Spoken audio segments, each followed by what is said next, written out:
welcome to the Jeff Lerner Show. If you're seeing this on YouTube, welcome to my channel. I've got another exciting conversation as part of our Millionaire Secrets series.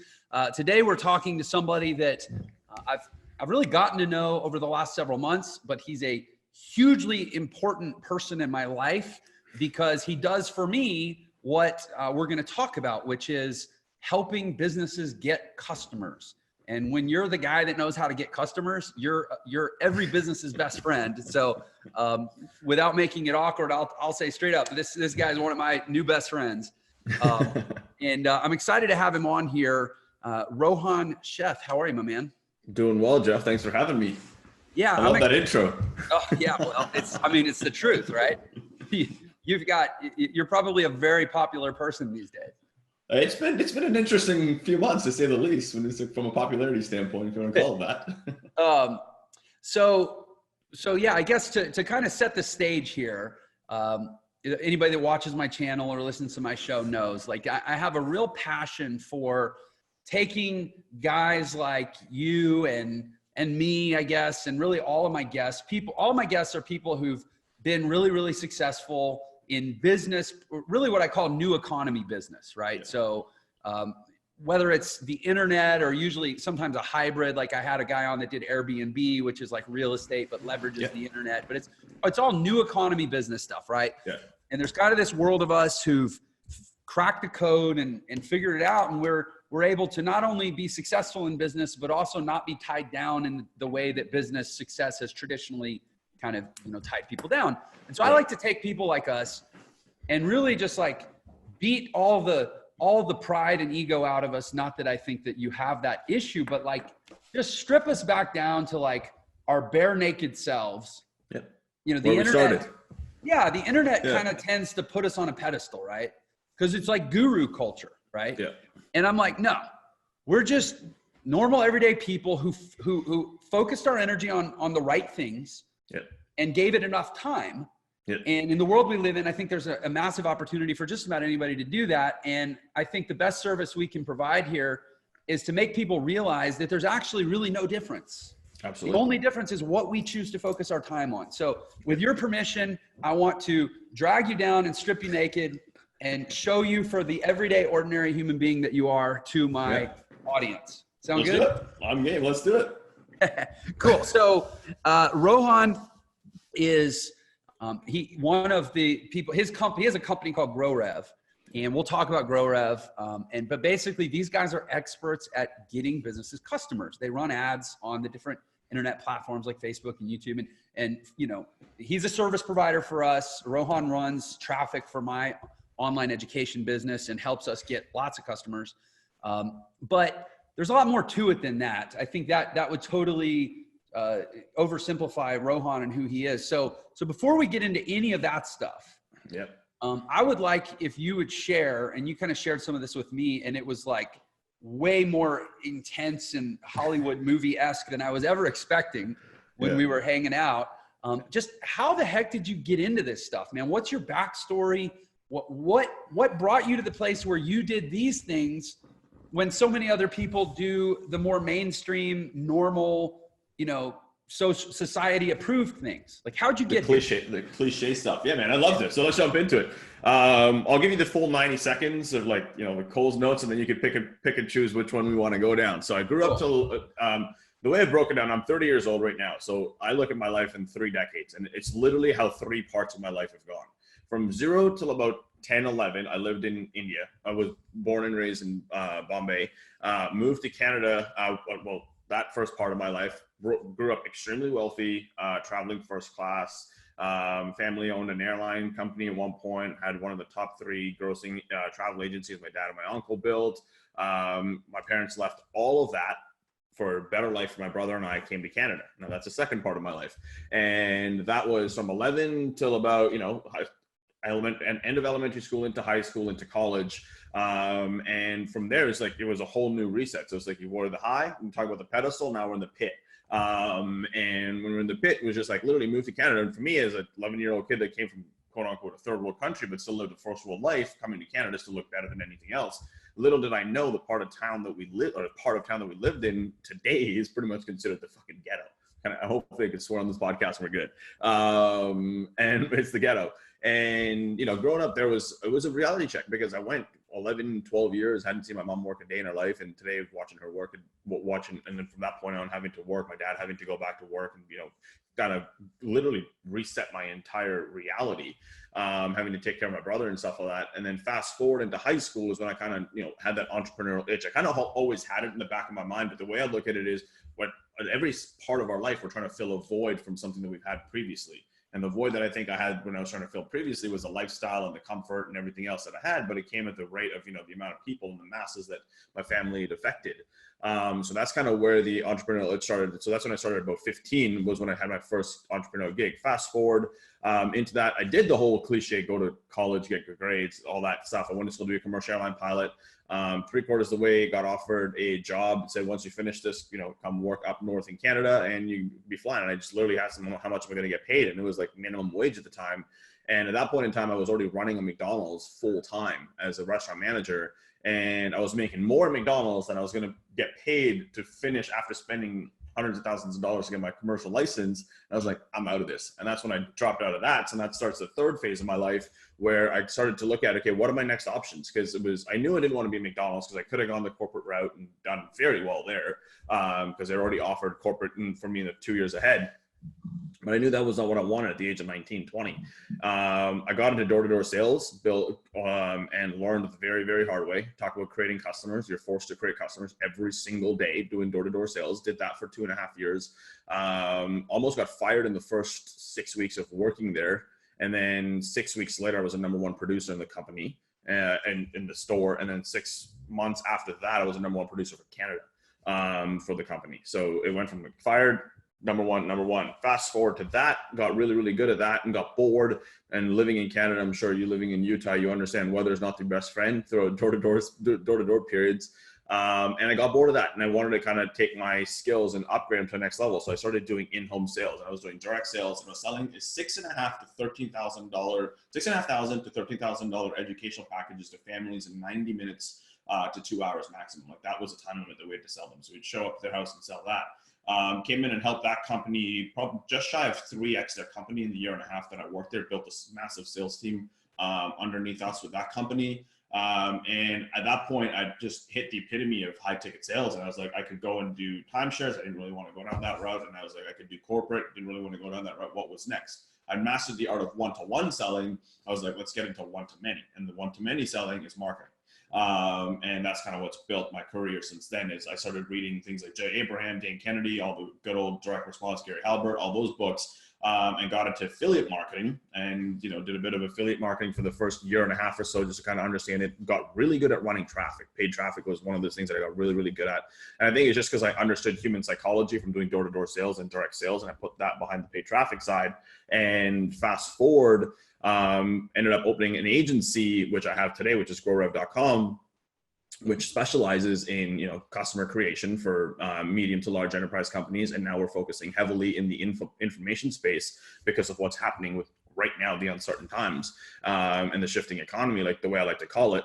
And today I've got, you know, we've built a multi-7-figure agency. I've got a software that is absolutely blowing up on the Instagram side. And then we're about to launch the educational platform. We're helping people, you know, kind of similar to you. Yours in the self-education space, ours is in the business education space. So that's kind of what we're going now. So that's a 5-minute version of a 90-second version of my lifestyle. Well, 90 seconds or 300 seconds, it was still a very efficient retelling of 30 years. Yeah. It never ceases to amaze me. So I've done 1, 2, 3, 4, 5, 6, 7, 8 of these interviews, that what I call the Millionaire Secrets series. Yeah. Like I said, conversations with new economy millionaires. You're number 9, and literally across the board, similarities. Yeah. And that's why I did this. Is like, I want to, you know, we're all everyday ordinary people, but there are also very specific reasons why we get the outcomes that we get. Absolutely. You know, first of all, to a person, I'm over here looking at the playlist. Yeah. And I think every single person on this list has some experience with either phone sales, direct sales, live sales, and ultimately translating into one-to-many sales. Yeah. Like that, almost that same plot that you just shared. Yeah. That's like it, man. It's like, if you're like, well, how do I, and the backgrounds are disparate. You grew up wealthy in India. I grew up wealthy in America. Some people grew, I mean, the Brian Page who came on and talked about Airbnb grew up like dirt poor. Some people we didn't get into there. I know, like my friend Aaron, you probably know Aaron Parkinson. He also runs Facebook Traffic. He grew up like, he's actually a Canadian guy, right? So I did an interview with him. I mean, he was like an MMA fighter and a nightclub bouncer. And like, we all have these crazy different backstories. But man, sales, like you said, sales at first, developing that one-to-one understanding of psychology, human behavior, communication, and then ultimately transferring into one-to-many marketing. And isn't it crazy that, first of all, people act like sales is a bad thing. Absolutely. And then secondly, there's all these people, I was literally talking to my video guy about this yesterday, how there's all these people walking around with marketing degrees and they don't know crap about Not at all. Like the type of marketing that we're talking about, here's the thing, if they taught it in universities, I wouldn't have a business. No, absolutely because not. I teach it as part of the self-education movement, which only exists because traditional education sucks at it.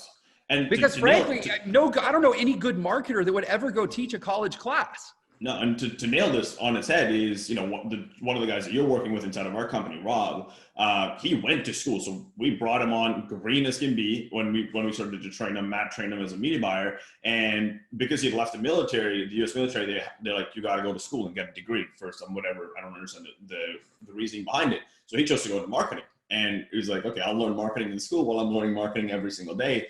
And the stuff that he was learning in school was like 4 years behind to what he was learning with us. It ended up being that he ended up having to literally sometimes teach some of the classes or share some of the knowledge of what's going on in today's day and age. And I was like, just watching that and understanding that made me so much more grateful for the real world experience that we have in marketing. And now today, every time we're hiring someone, I look at anybody that's got a marketing degree and I'm like, nope, not going to hire you, because and it sucks to say that, because the mentality that they come in from marketing is like, they don't understand what true marketing actually is, to get those customers, to have that direct response conversation with them, because they're so worried about the data and the brand and all the stuff that matters, but it only matters once your business gets to a certain level. Mm-hmm. Totally. Yeah. And I don't, not to like, this may sound like a cheap shot, but when I got started in online business, I was married. I was coming out of a marriage. It was kind of crumbling, but my ex-wife, she had a marketing degree. Yeah. And so I was getting into this online marketing thing, because I was like, babe, I'm going to save us. I'm going to do this thing and it's going to turn our life around. Yeah. She had a marketing degree. Yeah. And I would try to explain to her what I was doing. And it was just like, there was just nothing. That's crazy. And they just don't get it. No. And what's funny is I ended up fixing all of our financial problems, which had been such a stressor. Yeah. But there was such a gap of comprehension and really it was like worldview. It's a worldview gap. And whatever, my past personal life aside, there's a worldview gap between people who do this kind of stuff and geek out on this kind of stuff and understand like, these are the strings that pull the arms and legs of the world. Absolutely. And then everybody else that thinks it's this other thing, but like you said, that other thing, that other way, it really only works once companies get to a certain size. Yeah. And I have a lot of respect for that. Like, don't get me wrong. Like, there's stuff that you need to get to. When you get to a point where you're doing like, $20, $50 million and you got to like start, that's when the incremental changes of that 1% adds on at that scale. But when you're at a point where it's like, we're startup companies like we've got or we've built in our day, it's like, that stuff ain't mean shit. Like, for the longest time, my agency didn't even have a website. It was just a one landing page. That's it. And we built it to 7 figures. And people were like, how the heck did you do that? It's like, because it doesn't matter. Yeah. And here's the thing. I'm not in business. I'm not either in business nor in education because I love business or I love education. Yeah. I'm in the business education space because I have this almost like artistic and ethereal passion for like the human soul and human creativity and human like generational energy of what we're capable of in our lives. Yeah. If we get processes and structures in place that allow us to not have to get sucked dry all the time by the stresses and the rigors of traditional mainstream life. I do this because I want to set people free. Yeah. Education and business just happen to be the vehicles for doing that. And at the end of the day, those $100 million to $1 billion companies, they don't set people free. Yeah. What sets people, I mean, unless you work for them for 10 years at a very high level and save up millions of dollars and then retire, okay, great.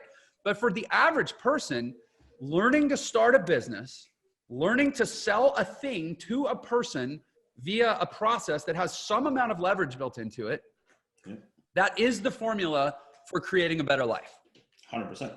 100%. And it's funny because talking about this entire situation is like, I started my entire marketing career or sales career in the midst of the last recession. And look at where we are today. And so did I, by the way. 2008 is when I came online. Yeah, because I came in, I was day trading before that while I was going to school because I just understood stocks and everything else and lost my ass on it. And I was like, shit, here we go again. So it was like highs, lows. This is like getting that whole thing. But it's like now I'm at a point where it's like having all of those things is coming to a point where it's like the self-education that people are willing to put themselves in is what's going to set them free. And the self-education that you and I have put ourselves through the last 10 years is what's going to set us up for being free in the next 10 years to never have to worry about any of this. We probably don't have to worry about it today, but it's like, it's one of those situations where it's like we've put in and mastered our art is the way I like to call it. So you mentioned two guys, and because I totally agree with what you just said. And talking about mastering our art, you mentioned two names, Jay Abraham, Dan Kennedy. Obviously, I'm deeply versed in both those guys. I mean, and there's a whole litany of other people I'm sure I could name off, and you'd be like, oh yeah, I read that, love that guy, follow that guy, and so on. But what's interesting is like, if you credit your success to people, those are the first two names that came up for you. Yeah. Is there anyone else? Well, or let me ask the question a different way. At any point, did somebody come say, hey, Rohan, come over here, sit down, give me your hands, and I'm going to walk you through all the steps that you need to do to be successful? No. Or did you just kind of figure it out and piece it together by following these kind of luminary guys and assembling your own template for how to do it? It was 100% figuring out. And it's the exact same. And talk about templates, right? So it's like, it's a great transition there because when I got into door-to-door sales, I was given something to follow somebody to get a certain outcome. It didn't work for me. And I almost got fired. And I said, screw this, I'm going to go do it on my own. I understand having the template, but I'm going to go figure this out on my own. And 6 weeks later, doing what I knew, using the template and creating my own version of it, put me to a point where I was the #1 producer in that store. It's exactly what I did in marketing. I learned from these guys, understood the theory, understood what needs to happen, understood just thinking out of the box and understanding how to write direct response and speak to direct response, and then put that into my way and just went out and figured it out. And I'm not going to sit there and say, Jay Abraham came and typed my fingers, or some random guy came and made me type online and build this online companies. It was literally just learning, using what I wanted to use and figuring it out on my own and understanding how human behavior works. That's the biggest thing. If there's one obsession that I have now in today's day and age, is understanding how human behavior works. Doesn't matter in business, doesn't matter in personal life, fitness, whatever it is. I want to know what makes a human being make that certain decision, because if you can figure that out, you'll have a thriving business for the rest of your life. I'm taking a beat so that everyone will hear what you just said. If you figure out how people make decisions and how to tap into that in a real-time way, you write your ticket for life. Absolutely. And so backing up from there, I love that you said about taking a template and making it yours. I talk a lot about my background as a jazz musician. Yep. And jazz is interesting because they go, okay, we're playing, all the things you are in the key of A flat. Yeah. And we're going to roughly pace it about here. That's 3 pieces of information that you have. You know what song, you know what key, and you know the tempo. The tempo, yeah. From there, and then you play that. You try to nail the melody. Even the melody, you don't have to play it exact, but you try to get pretty close the first time through. Then you solo and play whatever you want, and then you kind of come back and bring it home. But so you basically have 3 pieces of data that are like, as long as you do these things, you can do anything you want. And yet, some people are good jazz players and some people are bad. And even if you don't know why, you still know it when you hear it. You go, man, that guy's burning. He's ripping off a solo and it sounds good and he's making the changes and I don't really understand what's happening, but I can just tell that it's awesome. Yeah. And then other guys, you're like, that just sounds like a kid banging on a piano. But in a context where there's actually no such thing as a right note or a wrong note, how is it that even the unsophisticated ear can still say, well, that's good and that's not? Yeah. Because there's no right and there's no wrong. No wrong. Yeah. Well, that to me, that's sales. Yeah. 100%. It's not about right or wrong, but there's still good and not good. Yeah. And the extent to which it's good is the extent to which you're nailing the points, you're following the template, but you're personalizing it and making it yours and making it a controlled, smooth flowing process. Absolutely. And there's so much training and discipline that goes in behind that to where you can set yourself loose and go do it and feel kind of careless or carefree and buoyant while you do it. But there's so much work that goes into it before that. And that's great sales. And the reason I'm making this big point is because I think there's an epidemic, not a pandemic. We've got another one of those going on. There's an epidemic in society right now of people waiting to be told exactly what to do. And I think that it is the most pernicious, cancerous, disempowering idea that pervades our society is that there's anyone that's going to come tell you what to do. There's anyone that's going to come save you. I think we live in sort of a dependency culture. Right. And that's really what I'm always trying to get to with these conversations is how the hell did Rohan end up not dependent? How did you end up being that guy that would go figure it out? Because if I can bottle that, we'll change the world with it. Yeah. So tell me. It's one of those situations where it's like, I've always been, and it's like, my parents laugh about this all the time. It's like, it was one of those situations that got me into a place where I grew up in this, when I grew up in India, so to kind of give you some context, if you grow up in any of like third world countries where it's like education is always number one, so you got to be 99 percentile, like you're always in this bloody box to be focused on every single time. And growing up, I absolutely hated it. Like just like internally despised it. And it got to the point where I just realized that this can't be the way, right? So I got out of that environment, came to Canada, saw this whole free world style of education where it's like, you don't have to like sit there and read books and memorize books and lines and everything else. And then on the back end of that, what ended up happening was I realized that I don't need to be book smart to survive. I need to be street smart to survive. And I need to be able to think on my own. And if I can think on my own, I could figure anything else out.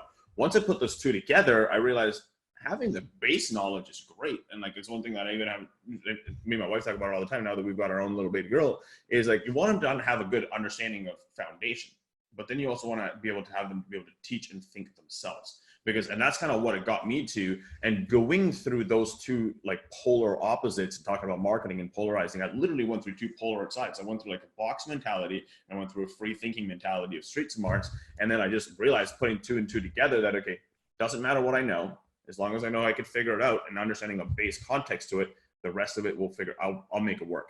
And that is literally anything that I do in my life today is I will go and I love education. Like one of my top 3 values, the number 3 value is learning. And I love to learn, but I love to learn on stuff that I know is going to help me become a better person, become a better family member, become a better someone to society versus just learning things to be told how to do that. And you mentioned something earlier that was an interesting one, the epidemic. There's 2 parts of that epidemic. If I look at it in today's day and age, in today's new economy, like you said, 1 is people are waiting to be told. And 2 is they have a microwave mentality. They expect things to happen very quickly, but they want to be told how to do those things very quickly as well. And that 2 together is going to be another pandemic on its own after we deal with the one that we have today. Because, it's like, everybody, whether they look at you or they look at me or whatever, it's like, oh, these guys have made it. They made it overnight. It's like, no, you haven't seen the years and the time and the effort and all of that, cliche stuff that we've actually put through. The hours of being up till 4 or 5 in the morning and waking up at 6, 7 in the morning and like a little bit of sleep and just learning and implementing and learning and implementing and action takers. That's what it came down to. And today, if we both really wanted to, we could go and sleep for 20 hours a day and work 2 hours a day and our businesses would be perfectly fine. Don't tempt me, man. No, that's so true, man. And you know, that microwave results thing. Ooh, God, that gives me like a deep limbic vibration in my body because it's the number one thing that I bump up against in my business. Yeah. And when I say, again, I've explained my business is, I mean, look, I'm a for-profit business. I really like money and I hope my business makes money so that we can all stay employed and do work that we love. But it's more than that. I truly want to see people grow and thrive and transform their lives. Yeah. And you just nailed it, man. That microwave result, that immediate gratification mentality is probably the single biggest enemy of real progress. 100%. It's the thing that keeps people the most stuck. 100%. Total aside, but I think also interesting and relevant. Are you familiar with the Stanford marshmallow experiment? No. Okay. So, and we're both talked actually. You're working on a book, right? Yep. Yeah. So I'm almost done with my book. I'm actually, it's the one silver lining to this coronavirus thing is that while I'm stuck and I can't leave the house, you can finish the book. Yeah. But I was doing a little bit of research this morning on something I come back to again and again in my mind. It's called the Stanford Marshmallow Experiment. It was conducted in the late 60s and early 70s at this preschool that was on the Stanford University campus. And basically they put a bunch of kids in a room. They did over 500 kids, one at a time. They put them in a room. They give them a marshmallow and a bell. Yeah. And the researcher would leave the room or would say to the kid, hey, I'm going to leave the room. Now, if you get scared, ring the bell and I'll come back. So don't worry, you're not abandoned. Yeah. But I'm going to go take care of some things. But when I come back, if you haven't eaten the marshmallow, I'm going to bring you a second marshmallow. So it was basically testing the kid's ability to delay gratification. Yeah. Right. It's huge. Yeah. And so then, and at the time, the experiment was just designed to test delayed gratification. They didn't even think of it as something that would predict the future. Yeah. But they started getting this anecdotal evidence years later of like kids that were doing really well and kids that were struggling. And they started connecting the dots and they're like, wait, it's the kids that waited for the second marshmallow that are like finishing college and getting good jobs and they're happily married. And even they don't get as much cancer and they don't have as much heart disease and they just started connecting it. So they ended up turning it into this longitudinal study that still continues to this day. Yeah. And it started in 1968. So here we are, 52 years later, they're still studying these kids. And they've basically figured out delayed gratification is, I mean, not to oversimplify it, but it's pretty much the key to life. Yeah. 100%. Anything we do, it's the key to life, in my opinion. And I don't know. I don't want to sound like one of those crotchety old guys. It's like, remember when I was a kid and how great things were? But doesn't it seem like our tolerance for delaying gratification is getting smaller over time? Oh, it's ridiculous. Like absolutely ridiculous. And from a marketing perspective, like let's tee delayed gratification to marketing here for a second. Right? Yeah. We see data at massive scale. And Matt, my business partner in the agency, one of the things that we laugh about all the time is people's attention span on marketing is getting shorter and shorter and shorter. And then the social media platforms are also making it shorter and shorter and shorter. Like recently, about a year and a bit ago, Snapchat came out with a 6-second ad. How much data or how much context can I give someone in 6 seconds to make a decision on whether to buy something from me? And now we're at a point where we laugh about it. It's like soon someone's just going to release a 1-second ad and it's just going to be like, buy myself. Like that's literally what it's going to be. But it's like, that's what people are getting to. It's like the delayed gratification mentality is getting so short that it's actually, that's what's causing a lot of anxiety, depression, and it's at massive, massive rates. People are causing it because they're comparing themselves of what their life should be like versus just being grateful for what their life is like and kind of living along the way to get to that point. As soon as you compare your life to somebody else or what they should be, you're not looking at everything else that they've gone through or everything else that they've put through to get to that point. And if people get out of that mentality, it'll fix a lot. And that's one of my biggest passions is helping people to like get out of being depressed and anxious and just be like, look at where you are. What can you achieve? Be grateful for it. Move on to the next step. And then kind of going down that road and just kind of building that stair-step ladder. And that's where it's like, and it was about 2.5, 3 years ago where it really struck me to understand how bad the delayed gratification stuff is starting to actually affect in society. Well, you see it through a really unique lens.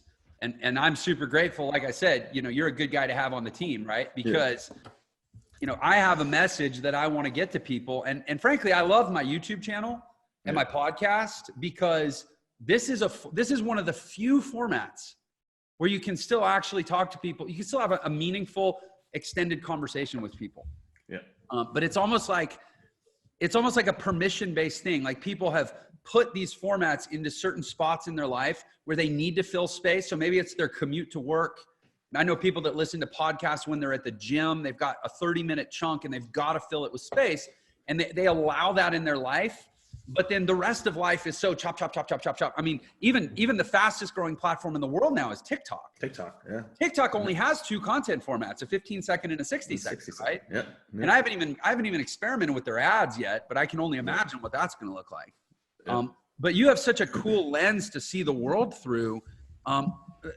Let's flip it and say, okay, to a person who is, wants to change their life. They're maybe where I was 12 years ago, maybe where you, and actually it's hard to say, oh, well, where was Jeff 12 years ago? Because 12 years ago, yeah, on the surface, my life kind of sucked. Yeah. I was poor, I was broke, I was facing bankruptcy, I was getting divorced, all this stuff. But I still had been spending the previous 10 years getting my ass kicked and learning all these skills.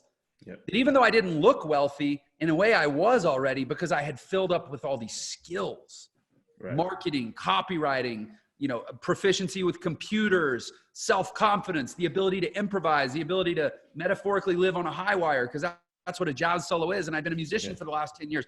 Confidence with performance and appearing on video and projecting my voice, because I performed and I did vocals and I still had this backfilling of skills. Correct. So, and I'm sure you're no different, man. There was probably a moment in your life when you're like, on the surface, Rohan ain't that pretty of a picture. But because of everything that he's been through, like you mentioned when you lost a bunch of money with stocks, right? There was probably a snapshot moment where you're like, ooh, this guy looks like he's pretty down and out, right? Like he just lost all his money. But you had still been backfilling with skills, sales, marketing, communication, all this stuff, right? So all that to say, I don't know how far you have to roll it back, but I'm always thinking about these conversations in terms of the person listening and the person watching, going, what can I get from this Rohan guy and this Jeff guy that I can take back to my own life and use it to transform shit, right? Absolutely. Frankly, I don't think that my videos and my podcast, I don't think it's a lot of billionaires that are listening to me. I think the billionaires have other people that they listen to. I hope that it's the guy who's like, man, I'm trying, I'm hustling, I'm scraping, I'm grinding, but I haven't hit yet. Yeah. So for that guy, what do you say in the world we live in, attention spans being what they are, opportunities being what they are, business models being what they are, pandemics being what they are, craziness being what it is? What do you say to that guy to say, listen, here's a shift you can make, or here's a direction you can go to start on the road towards where we are, which is frankly having abundance, but also having freedom? Absolutely. And when you talk about shift, I talk about the highs and lows of my life. It's like started on a high, went to a low, started on a high, went to a low. I built this sales, was doing really well with stocks, dropped out, went to school to be a pilot, dropped out. Like I had these roller coaster rides the last, I don't even know how many years we could talk about it. But every single time that I hit that low, but it was a low that gave me something in the high that I could learn and use today. Right. Like one of the things that I look at is, a lot of people like my parents for the first little bit, when the hardest conversation I had was telling them I was going to drop out of college. Like, that was the hardest thing. It's like all my life, I told them I want to be a commercial pilot. I've gone through 3/4 of the way to school and be like, yeah, I'm not doing this anymore. Like that was one of the most difficult things ever. But in that moment, I looked at it as like, this is the worst thing that I could do because I'm disappointing myself. I'm giving up. And like the typical cliche mentality of how people get into this spiral doom of depression and anxiety. And today I look back at it and I go, okay, that amount of knowledge that I went through back then was so huge. And the reason it was so huge for me was because going to school to be a pilot taught me one thing that I use every single day. How fast can I adapt using multiple pieces of information to keep myself safe and keep everybody else I'm going to be responsible for? What do I do in business today? And currently what's happening, I have to be very damn quickly to adapt and keep making sure my company is safe and everybody else's companies that rely on me safe. That is one skill set. So I looked at talk about from a lens. So that's a skill set, whether it cost me thousands of dollars or hundreds of thousands of dollars, it's paid full millions today. But back then I looked at it as a bad angle. When I lost stocks, wasn't really the best at savings. Now I'm really, really good at savings. A lot of people look at what's shit or bad in their life as a down and out situation versus look at what was good before that. Because, at the end of the day, life is, light and dark. It's just balance. Everything, in my opinion, when I look at it is just balance. When there's something bad, there's something good coming with it. There's something good, there's something bad at the exact same time. But you just got to be able to look at it in that moment. Where did it serve you? Where did it not serve you? Because the opposite side is going to help you massively. And that's kind of the one thing that if I was to talk to anybody, like I do a lot of coaching with, kids fortunately I've got a pretty decent Instagram following, but it's attracted a very young audience there for some weird reason. And I guess it's just because of my age. But whenever I do find a good kid that I can coach or work and kind of mentor through, I just look at them and the first conversation I ask with them is, what is the one thing that you're beating yourself up for today? And I get it out of them. And it's like, why? You got, 7 layers of whys. And sometimes I'll even go deeper to the point where it's you get them to literally almost start crying. And then I say, okay, before this happened, what was good? Where did you feel high? Where did you feel a confidence level? Where were you egotistical? Where were you narcissistic? Look at all of those sides, because that is what you need to look at, because now you're just trying to fill that void versus looking at that as an absolute blessing in disguise, that you went through all of that, you've gone through the down, and now you have a brand new foundation to build to a next high. It's like, look at the stock market. Every single time we go low, it always beats the last high. It's exact same correlation that most people aren't paying attention to. People are so focused on building their downs that they don't realize that there's so much more that they got to be grateful for that will turn their life and their perspective and their lens in their head, that it will just change everything in their life if they look at it. And, I've been fortunate and grateful to have gone through so many highs and lows, whether it's from a young age of the last 10 years of my life, that now I literally, every single time I think of something, even during this pandemic and everybody's blowing up, I literally sat down with the team and I said, do not worry. This is going to be okay. We're going to be fine. We've prepared for this and we're going to come through this. And it just means that we've just got to double down and provide more value, help our clients, help our customers, help everybody else at a higher rate, where everybody else is, flighting. We're also going to be fighting for them. So that's the way I look at just entirely when someone comes to me and says, oh, I don't know what I'm doing, or I don't know where to go or how to look for it deeper. It's like, go deep. Like, you have to be willing to go deep. And that's the self-introspection is the number one thing that most people aren't willing to do, because they want to hide from emotion versus share that emotion. Man, there's a reason I like you, and it's beyond the fact that you help me get customers for my business. It's one of the things I love about what I do and what we do, being connected in this digital economy, is we ultimately, I have just been shocked, and pleasantly so, to discover how many just really cool people I know. Yeah. And because of these types of conversations where you realize, like, that's why they have what they have. That's why they are who they are. It's because there's this really deep stuff happening. They're not just playing surface level all the time. And it's interesting talking about comparison. I say all the time, I think it's a Teddy Roosevelt quote, that comparison is the thief of happiness. Yeah. But you think about TikTok. I think about, like, even my daughter, she scrolls through the TikTok feed and I can't watch it. I don't like watching it. It's like, it just consumes your time. Yeah. It's like overstimulation. I feel like I'm gonna have a seizure. Yeah. And all the every 30 seconds, the song changes and the dance changes and the image and the colors change. It's like, too much. And so you think about that in 5 minutes on TikTok, you can compare yourself to probably 10 or 20 people. Oh, it's ridiculous. And everyone you look at, you're like, oh my gosh, I like her hair. And the next one's, oh my gosh, I like her dance moves. And the next one's like, oh, she has such great taste in music. And the next one's, look how nice her house is. And like, you're picking the one thing out of every little video that's like their asset, and you're making it their entirety of who they are and comparing yourself to it and going, well, they have a nice house and I'm a big fat loser. She has great hair and I'm a big fat loser. Yeah. She picked a great song and I'm a big fat loser. She has 1 million followers and I have 4. It's so dumb. Yeah. Because what you just said is, if you want to compare yourself to someone, compare yourself to the last 100 versions of you. Yeah. Who was I 10 years ago? Who was I 9 years ago? Who was I 8.5 years ago? Who was I 8 years ago? Who was I that time I got sick? Who was I that time I got fired? Who was I that time I closed that deal? Who was I that time I broke up with my girlfriend? Who was I on the day I got married? There's 1 million different versions of you if you want to compare yourself. Yeah. Only that's instructive comparison. Yeah. It's not destructive comparison. Because you're the only ones that know what you felt in that moment, and you're the only ones that know how can you feel better or feel worse in that situation. And you can get useful feedback from that. Yeah, because your body's an emotional state, and it's going to pick, like, all of those emotional highs and lows. Your body remembers what it feels like, no matter how old you are. You just got to be willing to go to that point and let yourself feel it, and then figure out how you want to feel moving forward from it. So I will share something that maybe is a little bit embarrassing, but also I think it exactly speaks to what we're talking about here. I go back and I listen to my own YouTube videos, like, a lot. Yeah. Like, to the point where if anybody really knew it, they'd be like, man, Jeff is a really big narcissist. Like, he's his own favorite talk show host, or he's his own favorite person to listen to. But I do it because these conversations and even the state that I'm in when I do them myself, I like that person. They get me in a state where I'm excited about life. I've consumed knowledge, and now I'm sharing knowledge.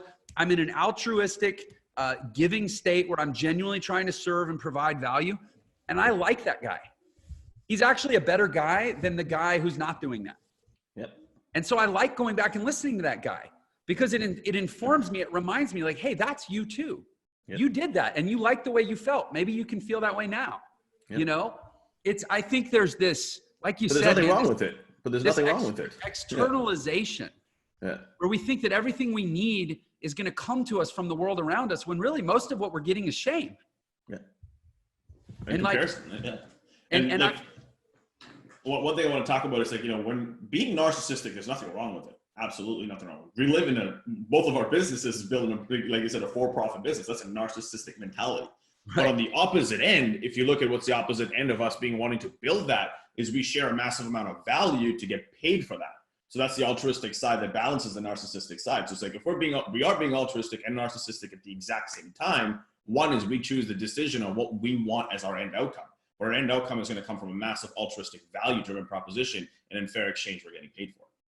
So there's nothing wrong with that. Is it fair to say then, and I agree with everything you're saying, my therapist refers to it as healthy self-interest. Yep. He's like, there's a difference between being selfish and self-interested. And my job is to actually make you self-interested.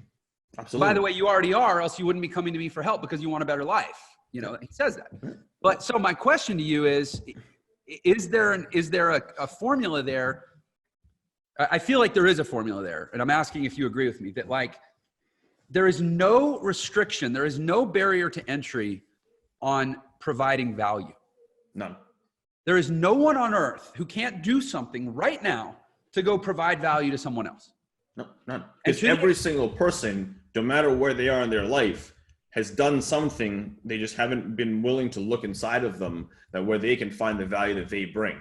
Whether you're a doctor, whether you're a photographer, whether you're a person that enjoys fashion, whether you're a person that enjoys personal development, it doesn't matter. Whether you like building daycares, like, I don't really care. The value of what you have internally, and if you share that to the public, you are going to get paid. And we're growing, even though right now with what's going on in the world, we're growing at an insane rate that most people don't realize. Value is the only thing that's going to win.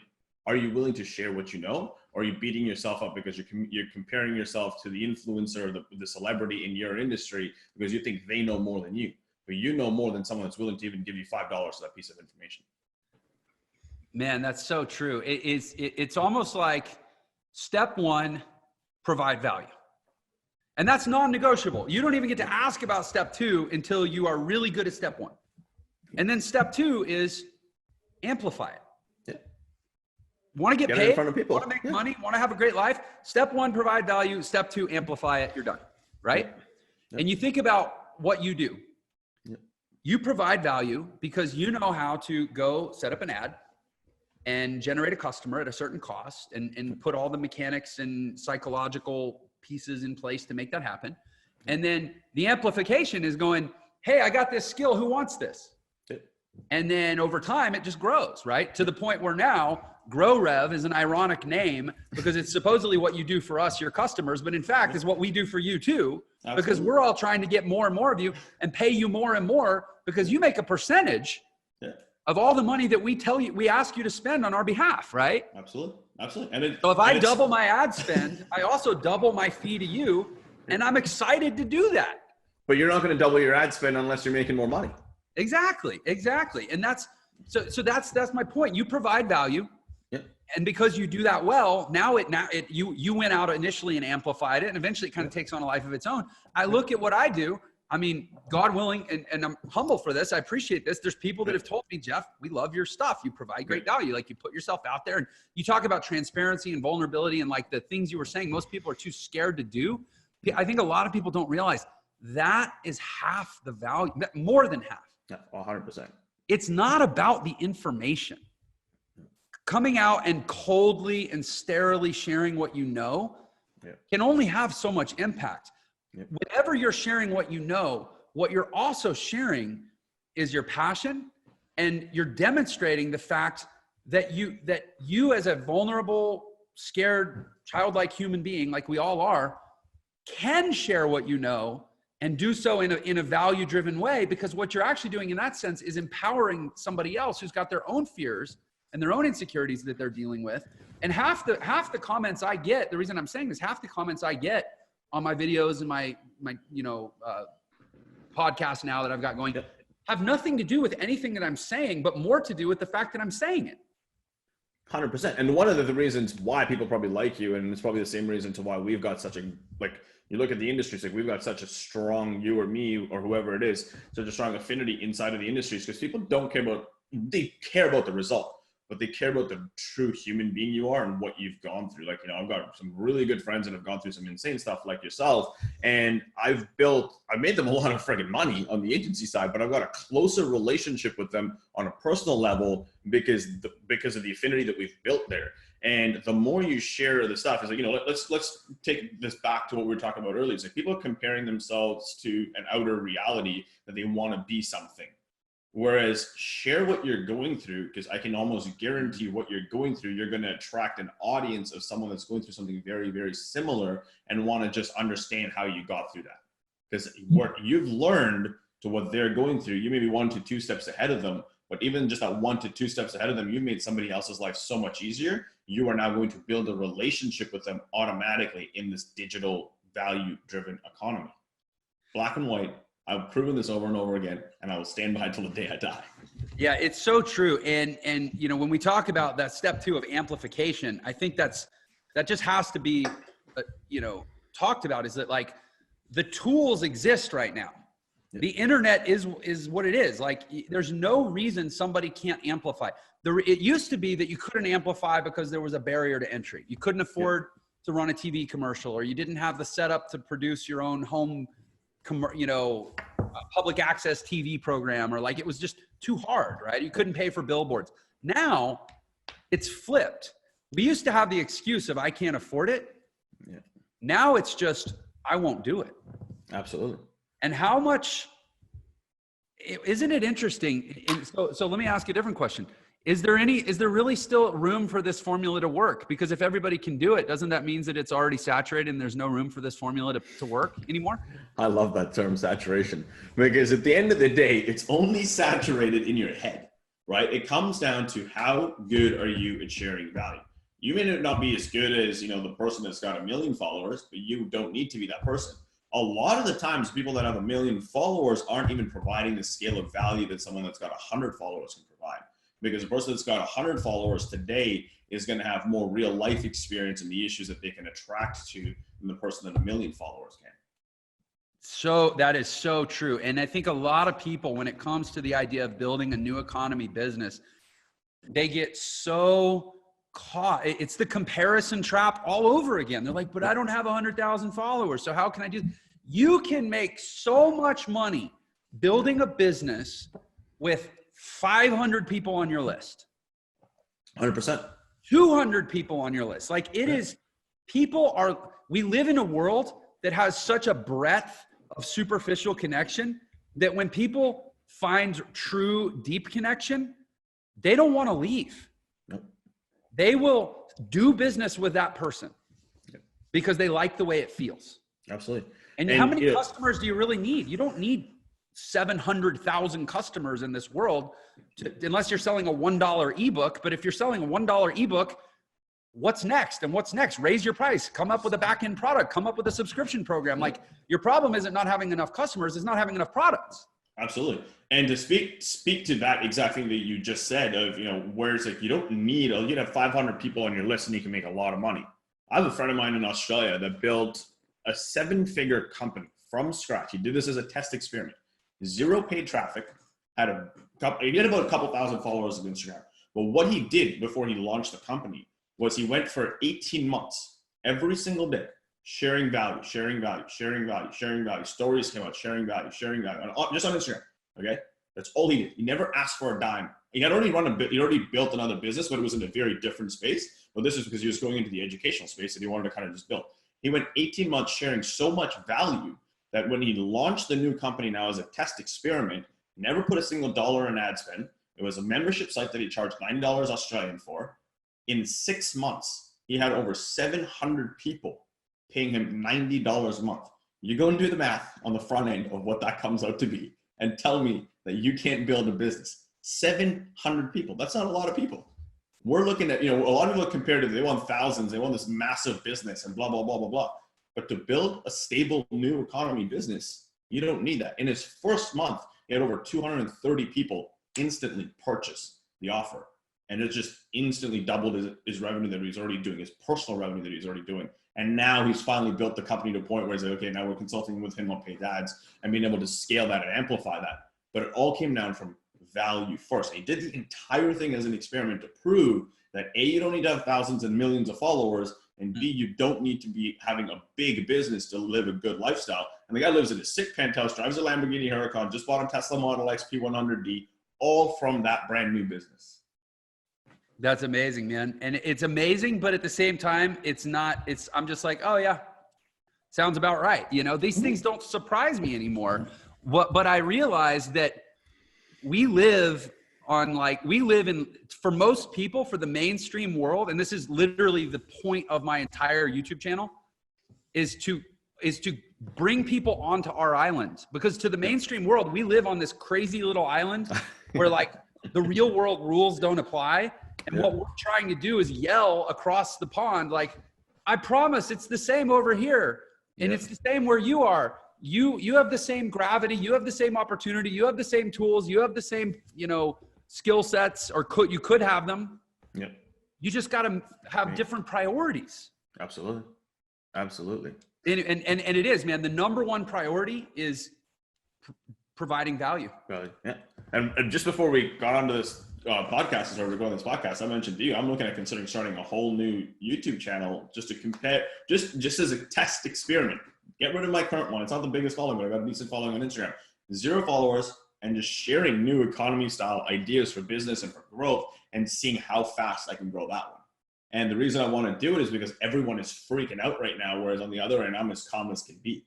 And it's just showing the polarizing mentality of what that can be, while everybody's going into this fear and pandemic mode. I'm just retract and just give more value. And I'm just going to give so much freaking value and not charge for anything for a long time on that YouTube channel. And the reason being is because I just want to build and get people to understand that calm down. Everything's going to be okay. This is going to happen. This is part of the economy. I was talking about that book, the Marshmallow Test, about the Stanford experiment guy. Walter Mischel is his name. And so he wrote this book called the Stanford, or the Marshmallow Test. He wrote it 5 years, or maybe 5 or 10 years ago. So it's new relative to the data. Yeah. But in it, he talks about a really interesting concept that I think it's useful in terms of this pandemic, but it's also useful in terms of the broader conversation that we're having, right? Which is what he calls the difference between hot thinking and cool thinking. Okay. And the way he explains it is, he says, obviously they're going to kids, they're giving them a marshmallow, and they're testing them. How are they responding to the marshmallow? And kids are they're squirming in their seats, and they're getting edgy and antsy. I want to eat the marshmallow. I'm so hungry and my mouth is watering. And then they show them a picture of a marshmallow, and they're measure how they're responding. And these are 5-year-old kids, right? These aren't kids that are, sophisticatedly thinking through the situation. It's all very instinctive. And the kids are whatever, it's a picture. Yeah. And one kid said, you can't eat a picture. Why would I get hungry? Yeah. But the actual visual stimulus is the same. Yeah. There's literally 2 different ways that you can respond to the image of a marshmallow. One is buying into how real it is. The other is objectifying that it's just a picture. But at the same time, a real marshmallow, until you put it in your mouth, is still just a picture. Same picture. Yeah. You can actually choose to think hot or think cool about anything. And I think obviously with this coronavirus craziness right now, I'm just thinking cool about everything. Look, I see it on TV. Great. It's a picture. I see it around me at the grocery store. Great. It's a picture. Until it physically hits me, which honestly, it probably will someday. And when it does physically hit me, because I'm not old and I'm not infirm, it's probably going to feel a lot like a cold or maybe the flu. And I can still think cool about that, because I've had those before, and I mean, just take it as it comes, whatever. But you can choose that way of being. But also in terms of the larger thing that we're talking about, the new economy, marketing, sales, digital technology, tapping into this huge opportunity that's out there, people have an inverse hot and cool way of thinking about that, where they think hot because they're like, well, it sounds too good to be true. And, you know, my parents don't understand, and my boss, you know, will get mad at me if I spend too much time on the internet. And there's like, my neighbors will think that I'm weird if I quit my job, and my wife will yell at me, or my husband, like, there's like all this stuff. Yeah. Because you're thinking hot. Yeah. But if you actually just stop and you look objectively at it and say, okay, there's a picture. And in the picture, there's a massive portal for broadcasting myself. There's a deep truth about providing value. And there's a giant world out there that, by the way, right now happens to all be working from home. And I access to this thing. Yeah, that consume that value and very often are willing to pay for it. If you just look at that picture and have a very cool thought about it, your objective conclusion should probably be, man, I'm crazy if I don't tap into this. 100%. You know, in all cases, think cool and you'll likely do the right thing. And I think right now we're thinking hot about a pandemic, and so we're all freaking out, and we're thinking hot about online business, and so we're all rejecting it. Yeah. But that's just bad thinking. And it's going to come to a point where it's going to flip on its head, right? Like, look at, like, most people aren't paying attention to what this pandemic is actually doing. And it's forcing people, companies itself, to start working from home because they have no choice. Yeah. Well, when people start working from home, it's also going to force one of two things. It's going to show people's actually self-resilience to see if they can actually stay focused and work on the job that they're doing, or their true internal instincts are going to come out and be like, hey, if I'm already working from home, what else can I do working from home? Dude, and why am I excited to be in the business I'm in? And why are you excited to be the business that you're in right now? Because this pandemic and the business response to it, they're doing the hardest part of our job for us, which is conditioning people to work from home. From home. Yeah. It's going to make our lives so much easier. Like if anything, it's like our revenue for what we've gone through and fought the opposite side for so long, and, you know, been called names or whatever you want to call it, is now it's like, hey, thanks Corona for forcing this, because we're going to clean house on the way up while doing this. Exactly. And on the flip side, people are going to be like, why was I fighting this the whole time? Like, I didn't really need to be a subordinate pawn who goes to a place, who's told where to sit, who's password protected and encrypted and controlled and managed and recorded, and my keystrokes are tracked to make sure that I am doing what I'm supposed to be doing, and they're taking a screenshot of my monitor every 10 seconds to make sure that I'm not looking at naughty websites, or like, yeah. I never had to choose that. I never had to live like that in order to be a productive, functioning person. No. But somewhere along the way, I got convinced that I did. Yeah. And now that I know that I don't, like you said, what else can I do? Yeah. What else? Like, that's going to be the big question mark in a lot of people's heads. And the longer this goes on, the longer the thought is going to start opening up to millions and millions and millions of people. And it's going to be an interesting shift to see. Because like a lot of people are like, oh, what's going to happen to the economy? My big thing is, yes, are we going to go through a big downturn in the next little bit, because there's going to be a lot of economic bad that's going to come from this? But on the opposite end, the rebound is going to be so much faster that's what people aren't paying attention to. And if you capitalize on that rebound, is what most of us are going to make millions. Yeah, if anybody's panicked right now about what the future looks like, I just encourage you to go research one concept from economics, and that concept is creative destruction. Yeah. And it's by an economist named Joseph Schumpeter. And it is basically exactly what's happening, that there have to be these events that, you know, just like, you know, Amazon came along, and initially it was putting the Barnes and Nobles and the Borders out of business, right? Because they were selling books and music, and that there was this destruction. And I'm sure if you worked at a Barnes and Noble at that time, you were like, screw Amazon. It's the worst thing. It's going to threaten my bookstore job or whatever. But in the grand scheme of things, life is better now. Yeah. Right. And this whole thing is going to have some, you know, there's going to be some tragedy folded into it. But frankly, from a scale standpoint, this tragedy's not that huge. No. But the creative destruction that's going to come out of it should be forcing people to not ask the question of, are things going to be okay? Because that answer is already a yes. Yeah. It should be forcing people to say, how do I position myself so that this is a win? Absolutely. There was someone sent me an image or an email or something a couple of days ago of the businesses that came out, the multi-billion-dollar corporations that came out of 2007, 2008, 2009 economic collapse. Why? Because all of the people that built those businesses were ones that got laid off or fired from their jobs during the last economic collapse, and actually sat down, used their brain, thought, well, how can I fix this going forward? And have built. Airbnb came out in that run. Uber came out in that run. Look at all of those big companies, and we today didn't even exist 10 years ago, worth hundreds of billions or billions or whatever the hell they're worth today. That's exactly what's going to happen this time around. Well, as a shameless plug, I will proudly declare that I am working on building, God willing, the next $100 million or $1 billion company to come out of that, because I lost my traditional business in 2008. And it forced me down this journey of learning the internet. And after a few years of that, I said, man, I got to start teaching this stuff, you know? Yeah. And that's what my business does. And I remember, I'll share this. I had a conversation with a guy who I was fortunate to get connected to, because he was actually a friend of my dad's, because my dad's retired and lives in Montana, and he does this woodworking stuff. Okay. And it was like a fellow woodworker guy who was in this masterclass with my dad, and they got to be friends. They bonded over, you know, making handmade furniture or whatever. But this guy actually was one of the first 10 guys hired at Microsoft.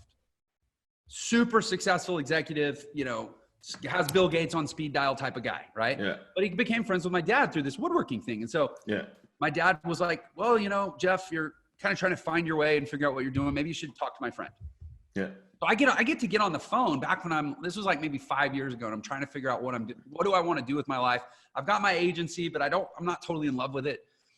And this conversation ultimately changed my life, because he said, the industries that are ripe to be disrupted right now, there's a few of them, but for you, based on your skill set and your background, education, the education industry has not even begun to transform in the way that it's going to. Colleges, even high schools, just top to bottom, there's going to be a reckoning, because it's so behind, it's so outdated. It has such a top-heavy business model with the unions and the pensions and the teachers, and and now you fast forward, and like Google doesn't even require people to have a college degree to come work at Google, and there's a lot of companies that have followed suit. And that was when the first seed of Entre for me was planted, which is huge. And you've got to have turmoil to create opportunity. 100%. And that comes back down to the balance, right? It's like you went through all of that craziness to now have what you have today. It's like, no matter which way you look at it, good and bad, they go hand in hand with each other. You just got to find how it's going to serve you in the future. Amen to that. So listen, now that I've just given my shameless plug, it's my channel, so I get to do that. But, absolutely. I know that you have a project that you're working on as well. Yeah. And obviously this video and this episode are going to last for a long time. So even if your project that you're working on right now isn't 100% ready, I'm still going to, if you want, give you an opportunity to share about it, because I know that it's going to be ready. Absolutely. One of the big things, so it's ready. Part of it's ready. And we've got a book and everything else that's gone with it, so people can get it. So if you go to digitalexpert.com, you can go in and get the free download for the book right now. Okay. And what it is, fortunately enough, for my other company, GrowRev.com, we've been able to spend hundreds of millions of dollars and build multiple companies to 8 and 9 figures and multi-7 figures on the low end. We've taken all of that experience and time and effort and value and propositions that we brought to them. And for businesses in today's day and age, whether it's small businesses or micro businesses or whatever that can't afford to pay us there, we've brought it to an information age to be able to say, hey, this is the business education in the digital space from an expertise standpoint of coming from hundreds of millions to spend, and we're giving all of this to you for a fraction of the cost. On the book, there's a lot of value. I go into my story a lot deeper in the book, talking about how I've built multiple digital businesses and what the value propositions and everything else that came from, because every single one of my businesses have never raised a dollar. Ever. And I talk to that, and the reason why is like, as I stand by, you get to a point where you build a tech company, whatever, you need to go raise, but it's like you don't need to go and get loans in the banks or all that good stuff. And I talk about it in the book and how you can save your business in this economy, and that's why we bought the brand and building around the brand called Digital Expert, because you have an expertise. Doesn't matter if it's knowledge based or service based, or if you have an offline business, everything is an expertise that you're serving the masses. Let's help amplify that, like you said earlier, through the digital spectrum, and we're going to be literally the one foundational background to be able to teach you how to do that for your business.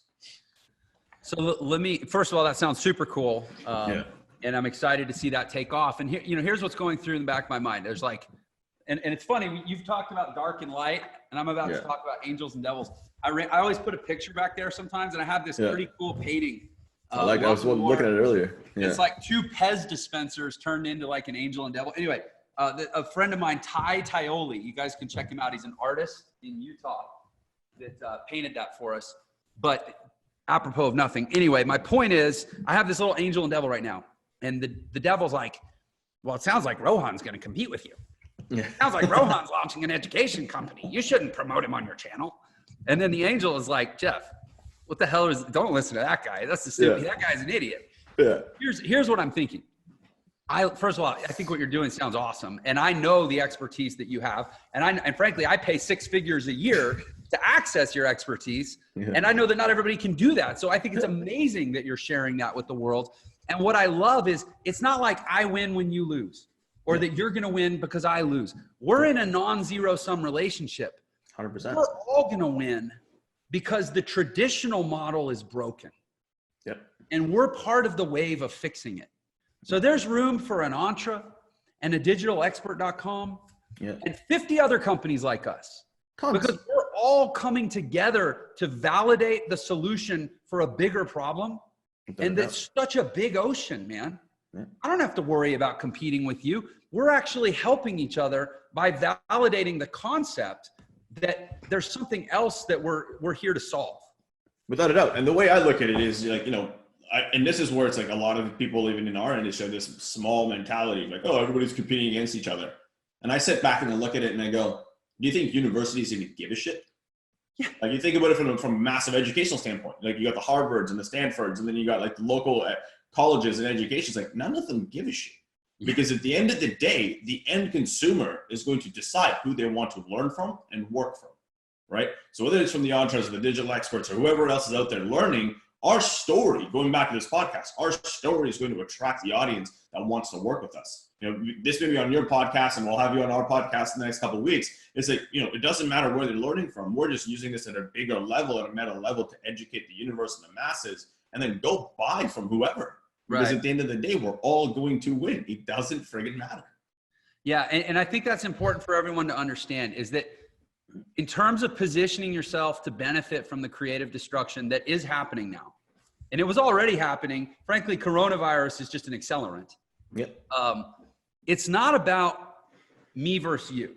Yep. It's not about me versus Rohan. It's not about you, the viewer, versus me. Yep. It's about us versus the past. Yeah. And that right now, the present has a hangover from the past. Mm-hmm. There are aspects of the past that are still kind of lingering and hanging over us right now, but the world is changing underneath. Yep. And that's the wave that you got to tap into. And frankly, a big part of the way that you tap into it, and a big part of the way that you share value is with this trend that we're talking about, is you connect with, you network with, and you support other like-minded people. You don't become oppositional to all the people that you ultimately are going to want in your circle and on your team. It's us versus them. It's not me versus you. No. Look at 2 weeks ago, we were at an event in DC together, and you look at the people in the room, and I'm sitting there looking at, and Matt and I laughed about it because this is like an ad network of people's faces just sitting in person. Because every single person, every single person you see on your YouTube ads or Facebook newsfeed in our information marketing age was in that room. And I'm just sitting there. And what were we all doing? Sharing what we're doing and sharing knowledge to help build it all up together. Yeah, exactly. There was almost $2 billion worth of sales represented in that room, and all we did for 3 days was tell each other how we do it. Exactly. You figured something out. I figured something out. Somebody else figured something out. And if we all use it together, it doesn't matter. Because ultimately, who are we? Like you said, who are we really competing with? The Harvard, Yale, Stanford, University of Texas, University of Florida. Like $1 trillion worth of endowments and federally funded debt and all this that's our competition. Yeah. I want friends in that fight, I want to be able to band together. Like, imagine that group gets together, like that specific one that we were just with every 6 months or 90 days or whatever, like how much faster can we accelerate our industry? How much faster can we all push together? Because then it's like a train coming at you. Yeah. Everybody's going together. Yeah. We've got our own stories, we've got our own products, we've got our own information, but we're all going for the same thing of serving the masses and changing what's up here for them. But put us all together. I mean, that was a room of 100 of the best digital marketers in the world. put us all together, all of our sales, all of our revenues, all of our net worths, and we don't even add up to one major university. Nope. Not even close. There is such a big change happening right now. Yeah.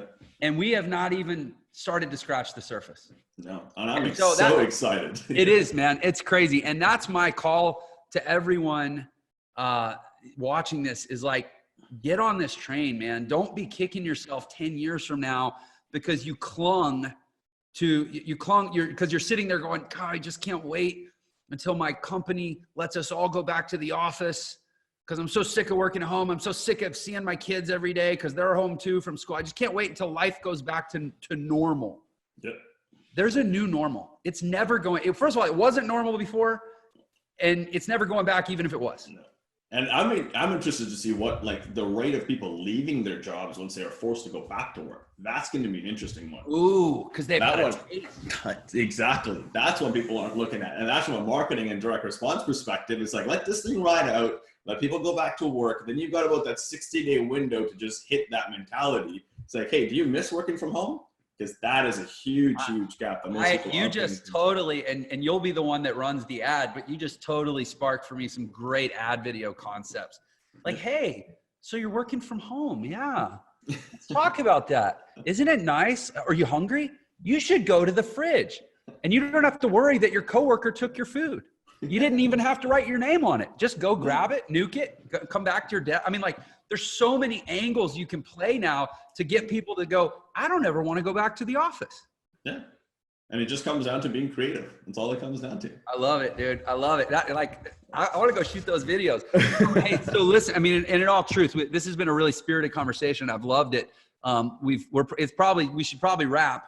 It's been a good one though. I can't wait. I honestly can't wait to share this on my network because when you finish it up edited, I'm going to share the crap out of it because there's some serious nuggets in here. Yeah, I'm loving it. I'm 27 minutes late for another meeting, but I texted the guy and said, dude, I got to see this through. But yeah, man, let's wrap. You mentioned digitalexpert.com. I encourage everybody to check out. I mean, I know as a client of Rohan's, the depth of value that he offers, and I guarantee you it's amazing. Obviously, if somebody has a business and they want to scale that business, and frankly, they're comfortable with the idea of spending high 5 or even 6 figures a year to have professionals help them scale that business, because then GrowRev might be an option. They should check out GrowRev, right? Absolutely, and just come through. Let us have a talk. Let us have a chat. Go through the website, fill out the form, and kind of just so we understand your business. The majority of it's going to be one of my sales guys jumping on a call with you, and Jeff will tell you it's very, very minimal pitch fest on that call. It's straight value. And it's like, you make the decision at the end of the day. And we'll see if we can help you, we will. If not, we'll probably push you down the road to make a decision on digital expert. Like that's kind of what it comes down to. And I look forward to helping whoever comes through and kind of sharing the value that we've been able to build what we have. I'll say this about GrowRev. They don't need your business, which is great because it means they're not going to sell you hard for your business.